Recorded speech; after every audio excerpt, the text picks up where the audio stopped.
सभी का welcome रायथन classes पर। आप RPSC first grade school lecturer की, सेकंड ग्रेड शिक्षक भर्ती या पीटीआई की आप तैयारी कर रहे हैं तो बहुत महत्वपूर्ण आप लोगों के सुपर फास्ट रिवीजन वाली एक सीरीज जिसमें इंडिया पॉलिटी को हम सबसे पहले कवर करेंगे।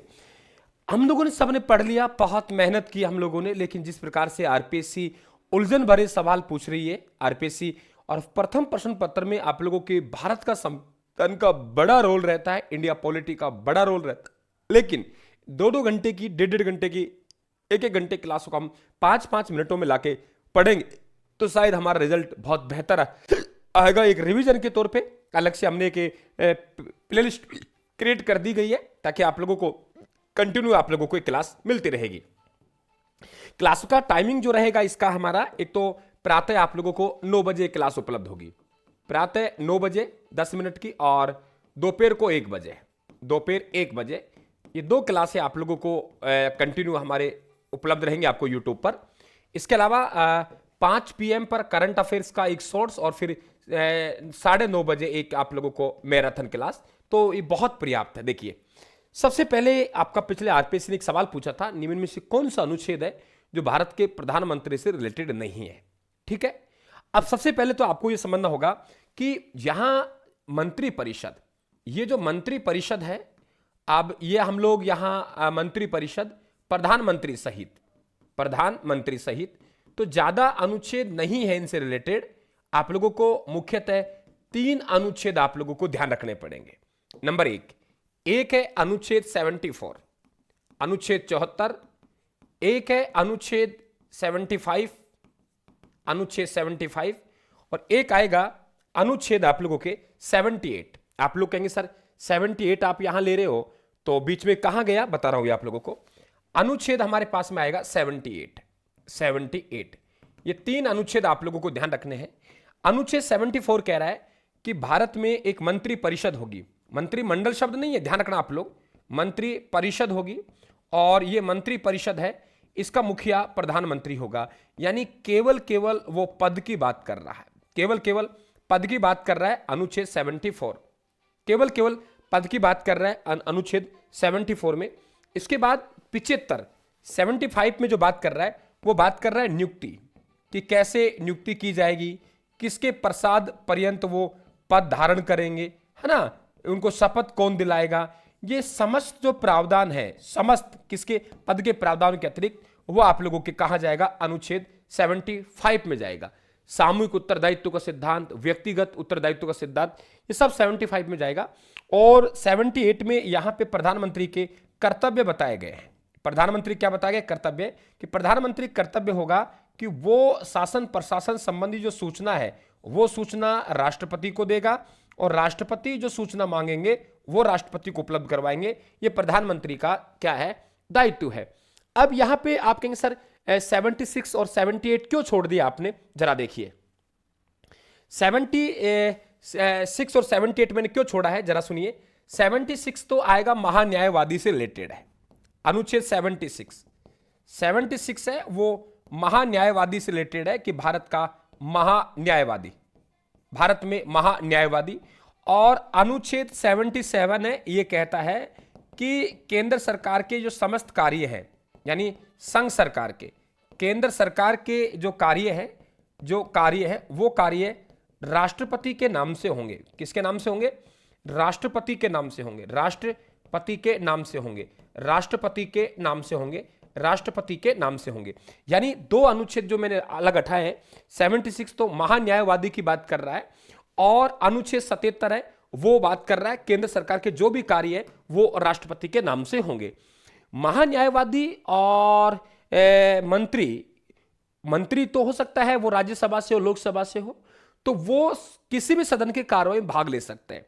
अगर लोकसभा से वो सदस्य मंत्री बनकर राज्यसभा कार्रवाई में भाग ले सकता है, महान्यायवादी ले सकता है। बहुत अच्छा अनुच्छेद है, अनुच्छेद 88, अनुच्छेद 88 कहता है कि महान्यायवादी और मंत्री संसद की किसी भी सदन की कार्रवाई में, संसद की किसी भी सदन की जो कार्रवाई है, सदन की कार्यवाही में भाग ले सकता है, कार्रवाई में भाग ले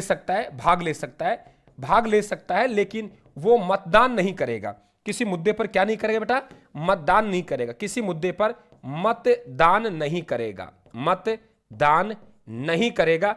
अब इसको याद करने का तरीका बताऊं आप लोगों को कि 8 तो कर सकता है गुरुदेव, लेकिन मतदान नहीं करेगा। 8 तो कर सकता है लेकिन मतदान नहीं करेगा, इस बात ध्यान रखिए। गुरुदेव 8 तो कर सकता है लेकिन मतदान नहीं करेगा, इंपॉर्टेंट। दूसरी बात, हमारे पास सामूहिक उत्तरदायित्व का सिद्धांत होता है। सामूहिक उत्तरदायित्व का सिद्धांत का मतलब होता है कि किसी कार्य के लिए समस्त जिम्मेदार हैं, यानी हम तैरेंगे तो सभी तैरेंगे, डूबेंगे तो हम सभी डूबेंगे। मंत्री परिषद जो काम करती है सामूहिक उत्तरदायित्व के सिद्धांत पे करती है, और वो सामूहिक उत्तरदायित्व का सिद्धांत होता है लोकसभा के प्रति, संसद के प्रति नहीं, राज्यसभा के प्रति नहीं, लोकसभा के प्रति, क्योंकि इसका सरकार का जो गठन हुआ है मंत्री परिषद से वो लोकसभा के बहुमत के आधार पर हुआ है, इसलिए जवाबदारी लोकसभा के प्रति है। दूसरी बात, आप लोगों के एक व्यक्तिगत उत्तरदायित्व का सिद्धांत होता है कि व्यक्तिगत रूप से मंत्री अपना पद किसके प्रसाद पर धारण करता है, तो राष्ट्रपति। हालांकि राष्ट्रपति की भूमिका नहीं होती है, प्रधानमंत्री की इच्छा होती है, लेकिन आपसे व्यक्तिगत उत्तरदायित्व की बात करेंगे तो हमारे पास कौन आएगा, राष्ट्रपति। इस बात को आप लोग ध्यान रखेंगे। दूसरी बात बेटा, एक शब्द हमारे पास में मंत्री परिषद होता है। हमारे पास मंत्री होते हैं, यानी मंत्री परिषद के मुखिया कौन होते हैं, प्रधानमंत्री होते हैं, है ना। और फिर हमारे कई प्रकार के मंत्री होते हैं। एक मंत्री होता है जिसे हम कैबिनेट मंत्री कहते हैं, कैबिनेट मंत्री। और एक मंत्री होता है जिसे हम लोग राज्य मंत्री कहते हैं, वो स्वतंत्र प्रभार भी हो सकता है उसका, राज्य मंत्री। और एक हमारे पास उप मंत्री होता है, ये होते हैं सबसे पावरफुल, कैबिनेट मंत्री होता है। तो ये हमारा पूरा 2 शब्द होते हैं। एक होता है मंत्री परिषद। मंत्री परिषद, ये पूरा का पूरा जो ग्राफ है, ये पूरा का पूरा हमारा मंत्री परिषद है। मूल संविधान में मंत्रिमंडल शब्द का उल्लेख नहीं था, मूल संविधान में मंत्रिमंडल शब्द का उल्लेख नहीं था, ये ध्यान रखें। मंत्री परिषद, प्रधानमंत्री सही चाहे छोटे हो चाहे बड़े हो, सबको हम लोग क्या कहते हैं, हम मंत्री परिषद कहते हैं। लेकिन हमारे पास प्रधानमंत्री और केवल हम कैबिनेट मंत्री लें, क्या लें, प्रधानमंत्री और केवल कैबिनेट मंत्री लें, तो यह शब्द कहलाता है हमारा मंत्रिमंडल। और मंत्रिमंडल मूल संविधान में नहीं था, यह भी आपको मालूम होना चाहिए। ये जो शब्द जोड़ा गया, ये अनुच्छेद 352 में जोड़ा गया, और ये 44वें संविधान संशोधन द्वारा जोड़ा गया। ये ध्यान रखें, वेरी इंपॉर्टेंट है।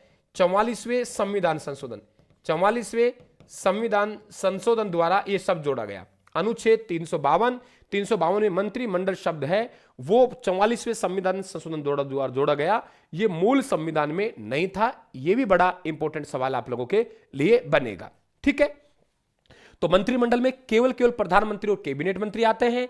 आकार में छोटा होता है लेकिन वैसे बड़ा होता है पावर में। मंत्रिमंडल की बैठक में केवल कैबिनेट मंत्री जाएंगे, प्रधानमंत्री जाएगा, और मंत्री परिषद की बैठक में सभी लोग जाएंगे। अधिकांश निर्णय लिए जाते हैं वो मंत्रिमंडल से लिए जाता है, इसका मालूम होना चाहिए आप लोगों को। क्लियर, समझ में आ गया आप लोगों के।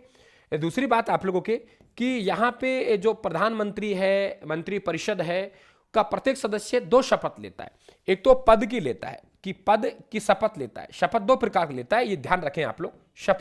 शपथ 2 प्रकार की होती है। एक शपथ होती है पद की और एक शपथ होती है गोपनीयता की, है ना, कि मैं मेरे पद की शपथ ले रहा हूं तो 2 शपथ लेता है।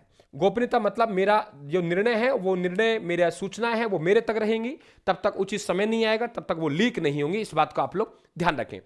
अगर किसी एक मंत्री के खिलाफ अविश्वास प्रस्ताव पारित हो गया तो समस्त मंत्री परिषद को इस्तीफा देना पड़ता है। यह सामूहिक उत्तरदायित्व का सिद्धांत कहलाता है।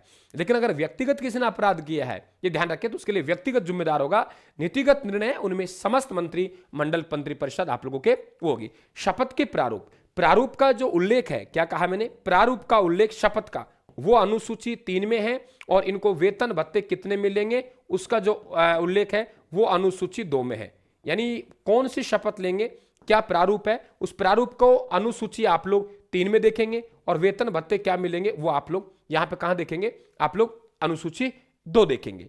ऐसा व्यक्ति जो ना तो लोकसभा का सदस्य ना राज्यसभा का सदस्य अर्थात संसद का सदस्य नहीं है, तो ऐसे व्यक्ति को भी मंत्री या प्रधानमंत्री बनाया जा सकता है। लेकिन शर्त यह है कि वो 6 माह के भीतर, कितने माह के भीतर, 6 माह के भीतर वो संसद के किसी भी सदस्य की सदन की सदस्यता ग्रहण करेगा। ऐसा नहीं कर पाता है तो उसकी सदस्यता खत्म हो जाएगी, उसकी सदस्यता रिजेक्ट हो जाएगी।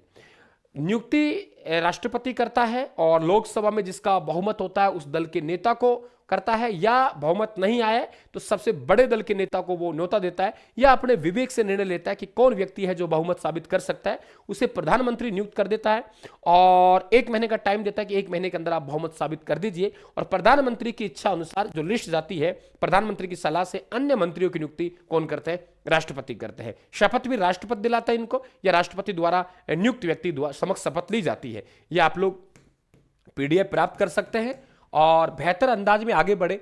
अच्छे रिवीजन से जुड़ने के लिए आप लोग सुपरफास्ट रिवीजन के लिए अपने ज्ञान को व्यवस्थित करने के लिए जरूर आप लोग 10 मिनट शो में आए। एक प्रातः 9 बजे आप लोगों को, एक दोपहर 1 बजे, एक 5 बजे शॉर्ट्स और शाम को 9 बजे एक मैराथन क्लास आप लोग जरूर जुड़े। बेहतर अंदाज में आप लोग सुपरफास्ट रिवीजन के साथ आगे चलेंगे। आप सभी को धन्यवाद। जो नए हो वो चैनल को सब्सक्राइब करेंगे। एक सवाल मेरी तरफ से आप लोगों को जरा देखिए, मैं आपसे ये कहता हूं, चलो एक सवाल पूछता हूं। क्या पूछता हूं मैं? प्रधानमंत्री अपना इस्तीफा किसको देगा? प्रधानमंत्री अपना इस्तीफा किसको देगा? लोकसभा अध्यक्ष को, राष्ट्रपति को, उप प्रधानमंत्री को, या भारत के मुख्य न्यायाधीश को? आपको कमेंट बॉक्स में इसका जवाब देना है और आपकी क्या डिमांड है, अगला टॉपिक किस पे होगा, ये आप लोग जरूर बता दें ताकि मैं उस कमेंट को देखूं, उसके अकॉर्डिंग आगे बढ़ूं। थैंक यू, धन्यवाद।